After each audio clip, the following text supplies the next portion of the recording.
낙동강은 지금 중금속이 흐른다라는 주제로 발표를 시작하겠습니다.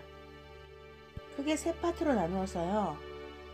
낙동강의 가치와 그리고 최상위에 있는 제련소로 인해서 망가져가는 자연과 인간, 그리고 마지막으로 저희가 낙동강의 치유와 회복을 위해서 노력하고 있는 과정을 담았습니다. 낙동강의 인문학적 보존 가치는 바로 문화유적입니다. 상류 봉화에서부터 내려오면서 청양산, 예동길, 고산정, 농암종택과 도산서원, 그리고 국학진흥원, 예안향교, 군자마을을 이어서 안동댐에 이르는 그 많은 문화적인 가치를 저희는 보는 겁니다. 이제 사진과 함께 보시면요, 봉화 청양산을 지나면서 단청교에서 회계선생이 거닐던 예던길이 시작이 됩니다. 지금 농암종택 가던 길이 보이고 있는데요. 청양산과 낙동강이 만나는 가장 아름다운 곳이라고 할 수 있습니다. 그곳에 농암종택은 정말 있는 듯 없는 듯 고요하게 자리를 잡고 있습니다. 자연을 벗삼아서 시를 읊던 농암 이현보 선원의 시심을 충분히 이해될 만한 풍경이 그림처럼 이어집니다. 이렇게 안동시 도산면 농암종택과 예던길은 낙동강 상류 강변으로 이어집니다. 이육사가 절정이란 시상을 떠올린 곳인데요. 왕모산 갈선대에서 내려다본 단천리 물조리 마을입니다. 누렇게 익은 황금벼와 수확을 앞둔 단무지, 무밭이 절묘한 조화를 이루어서 사계절의 색깔을 한꺼번에 보여주는 곳이죠. 그렇게 유유히 흐르는 낙동강 상류는 도산서원 앞을 흐르면서 빛나는 문화유적의 가치가 함께 흐르고 있습니다. 서원에서 저렇게 내려다 보이는 섬처럼 보이는 정자가 바로 시사단인데요. 옛날 정조 임금 때 과거를 보던 장소였다고 합니다.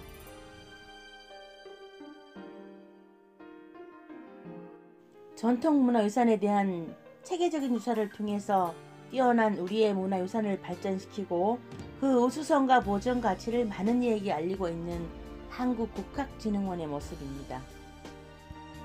한국의 고건축의 모범 사례라고 해도 좋을 만큼 안동댐 건설로 인해서 고택들이 모인 군자마을입니다. 이렇게 군자마을과 국학진흥원이 바로 건너다 보이는 곳에 봄철새 외가리 백로 군락지가 있습니다. 물론 올해 일만은 아니지만 올해도 4월 말경부터 6월까지 외가리와 백로들이 수백 마리가 죽어갔습니다. 우리는 이 새들이 떼죽음이 바로 안동호의 수생물들을 먹고 사는 이유로 중금속 등 2차 감염의 인과관계가 반드시 작용한다고 보고 있습니다. 철새들이 얼마나 처절하게 죽어가는지 그 모습을 영상으로 잠시 보시겠습니다. 이 새들이 죽어가는 모습을 며칠 동안 지켜보게 되면은요, 저희가 이런 그 병을 의심을 하지 않을 수가 없습니다. 지금 저 위에 이제 써져 있는 글이 있다 이 병에 대한 그런 설명인데요. 저희가 느끼는 이 새들의 죽음은 바로 지금 이 모습처럼 그 머리를 계속 땅으로 쳐박는다거나 그렇지 않으면은 아까 그 사진처럼 그 다리가 휘어져 있어 걷지를 못하는 이런 모습들을 보면서 요 위에 있는 글을 읽어드리겠습니다. 1968년 5월 8일에 일본 후생성이 공해병으로 인정한 있다 이 병은 골연화증과 골절이 수반되며 심한 경우에는 얼굴에 경련을 일으키며 끝내는 사망하는 무서운 병입니다. 이렇게 쓰여져 있습니다. 너도 살아야 하네. 나 슬퍼서 살아야 하네.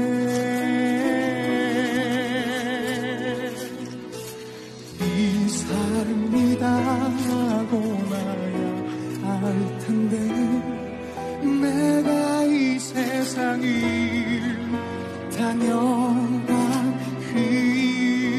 휘나 가고 기억하니 아버지도 문득 새벽을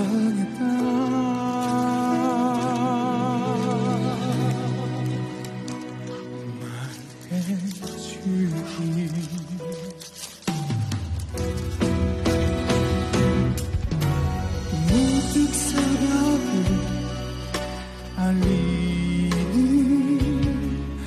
그 바람 하나가 지나가길 그저 한숨 쉬듯 물어볼까요? 난 왜 살고 있는지. 나 슬퍼도 살아야 하네. 나 슬퍼서 살아야 하네.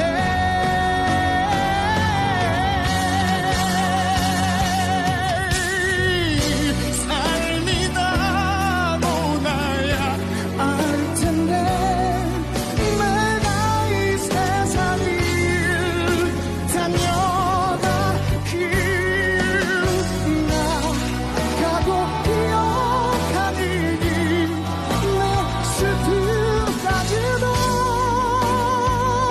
사랑했다.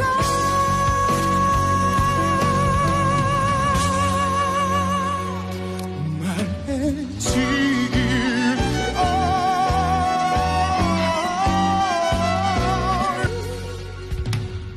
이 삶이 가고 나야 알 텐데 내가 이 세상을 다녀가 그 이유 나가고 기억하니 나 슬픔 속에도 행복했다.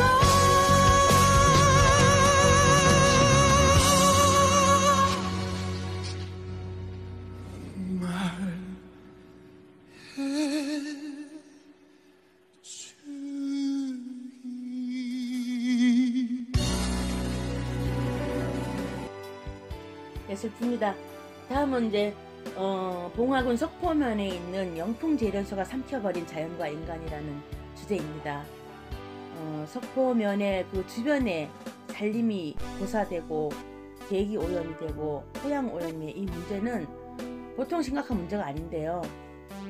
2014년부터 15년, 16년, 17년 이번 국감에서도 역시 영풍 석포재련소 문제는 단골 메뉴처럼 언급이 되었습니다. 부실한 환경조사, 그리고 한피아를 통한 유착 의혹, 또 현실성이 없는 배출 기준, 부실한 환경 감시 등을 지적받으면서 환경재난이라는 비판을 받았습니다. 지금 이제 보시는 모습이 바로 낙동강 최상위에 위치한 경상북도 봉화군 석포면에 위치한 영풍재련소 전경입니다. 낙동강 최상류 봉화군 석포리 거대한 굴뚝에 흰 연기 피어나네 주변 산으로 쉼없이 흘러내리고 금강송 등 나무들이 죽어가는 곳. 하늘도 보고 있고 저 산도 알고 있다. 석포재련소 입구에 들어서면 매캐한 황산 냄새, 공장 주변 산에는 나무들도 하나 없네. 산불이 났다고 하나 30년 전 일이라네. 지금 저 사진은 그 공장 주변의 오염으로 인해서 돌들이 붉게 적화 현상을 나타내는 것을 근로자들을 시켜서 약품을 칠해서 그걸 닦아내고 있는 모습이에요. 그야말로 눈 가리고 아웅하는 모습을 보시는 겁니다. 이런 공장이 자꾸만 커져가고 또 그 재련소 방류수 배출구와 인근 하천은 정말 폐강 지역에서나 볼 수 있는 적화 현상이 저렇게 심하게 나타나고 있습니다. 지금 이제 보이는 모습이 바로 7월 3일날 물고기가 집단 폐사를 당했던 바로 그 현장, 경상북도 안동시 오산면 동구리 선착장 부근입니다. 위에 있는 사진은 옛날에 평화롭던 그 모습이고 아래쪽에 왼쪽에 있는 사진은 물이 줄어서 이제 풀밭이 되어버린 모습이고요. 오른쪽에 그 7월 3일 현장의 사진입니다. 어이없게도 이날의 물고기 떼죽음의 모습은 이미 예고된 환경 대란입니다. 지난 4월 12일 안동시 와룡면 일대에서 잡은 강준치에서 0.2mg의 수온이 나왔습니다. 그리고 예안면에서 잡은 잉어에서 또 0.1mg의 수온이 검출됐고요. 같은 달 24일날 도산면과 예안면에서 잡은 피라미에서 각각 0.1mg, 그리고 와룡면에서 잡은 잉어에서 또 0.1mg이 수온이 검출됐다는 겁니다. 특이하게도 4월 24일 도산면에서 잡은 피라미 한 마리하고 붕어 2마리, 그리고 와룡면에서 잡은 피라미 한 마리와 잉어 한 마리에서 각각 0.1mg의 납이 나왔다는 겁니다. 그러니까 쉽게 얘기하면 피라미 2마리와 잉어 한 마리에서 동시에 납과 수온이 각각 0.1mg씩 검출되기도 했다는 겁니다. 이렇게 뉴스에 보도되기도 했었습니다. 지금 보시는 모습이 바로 7월 3일날 동부리 선착장 부근에서 물고기들이 집단 폐사한 장면입니다. 근데 그야말로 환경 대란이 아닐 수 없습니다. 네, 그리고 좀 특이한 것이 이렇게 산란기를 맞은 떡붕어들이 많이 죽었다는 거죠.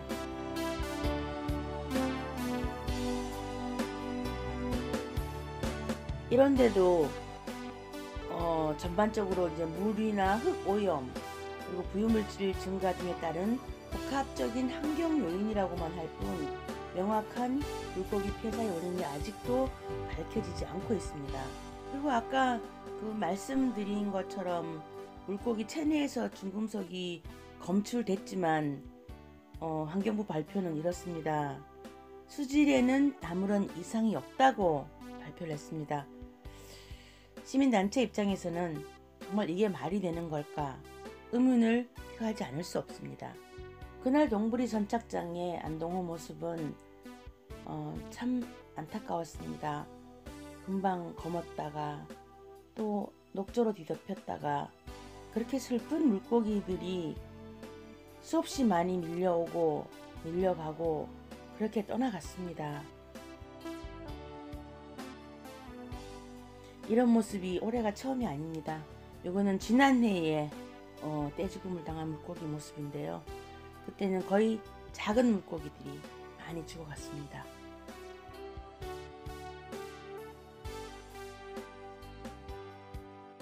자, 이제 지금 보시는 모습은 도산서원 바로 앞에 보이는 그 퇴적층의 모습이고요. 이거는 2016년 10월에 찍은 사진입니다. 지금 안동호의 모습은 이렇게 끊임없이 퇴적층에서 독극물과 중금속이 우러나옵니다. 비가 오거나 물결이 치면 무방비로 안동호 본댐으로 쓸려들기를 반복하죠. 주변에선 악취가 모든 솔바람 한기를 삼켜버립니다. 폐강미와 중금속 퇴적층 쌓이고 또 쌓여 봄마다 물고기들 떼죽음에 철새들도 죽어가네. 거대한 중금속 침전 저류조 안동댐의 역할이네. 지난해 저희 낙동강사랑환경보존회에서 일본 동경 농공대학 와다나베 연구진들을 모시고 안동댐 주변의 진흙을 중심으로 수질과 농지 토양과 낙동강 상류 지역인 양호에서 집단 폐사한 물고기에 관해서 분석을 했었습니다. 분석 결과 카디뮴, 비소, 셀렌, 납, 아연, 망간 등 약 11개의 원소가 극히 고농도 오염이 간축이 되었고 수질과 주변의 토양도 마찬가지로 카디뮴, 비소, 셀렌을 중심으로 심한 오염이 관측되었습니다. 그리고 집단 폐사한 민물고기에서 카디뮴, 셀렌, 망간 같은 중금속이 매우 고농도로 검출이 되었습니다. 이렇게 연구 결과를 표로 나타내고 또 기자회견도 하였습니다.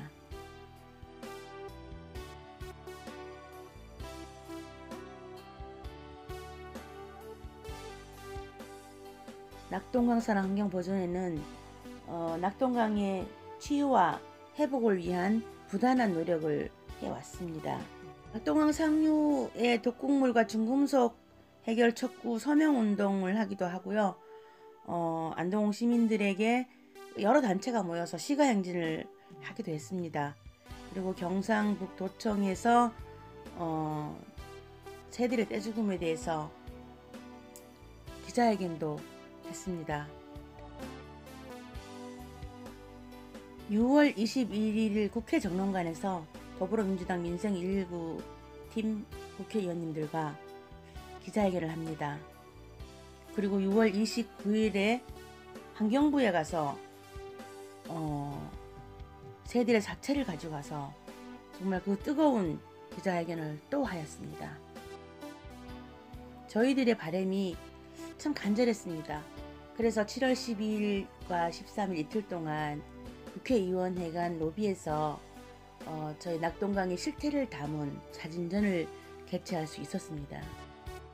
그렇게 해서 7월 20일 더불어민주당 민생 119팀 국회의원 3분께서 안동 봉화 태백 현장을 방문하였습니다. 그렇게 많은 인원이 한꺼번에 오신 적은 없었다는 얘기를 들었습니다. 참 소중한 시간이었습니다. 더불어민주당 민생 119팀 국회의원님들이 그 안동 봉화 태백에서 간 한 100여 명 이상의 주민들과 소천 면사무소에서 간담회를 가졌습니다. 석포재련소 현장을 둘러보면서 공장을 중지시키는 한이 있더라도 환경오염 문제는 반드시 해결하겠다. 그 원인을 근본적으로 없애고 우리 사회가 요구하는 수준으로 영업하라고 영풍 석포재련소 경영진에게 촉구하는 모습도 정말 감동이었습니다. 그 이후에도 저희는 그 한국 강의 날 김해대에 참여해서 학교 안에서 사진 전시회를 하고 또 윗물이 맑아야 아랫물이 맑다라는 주제로 컨테스트 발표도 합니다. 그래 좋은 결과로 또 일본 좋은강 대회에 참가할 수 있는 기회를 가졌고요.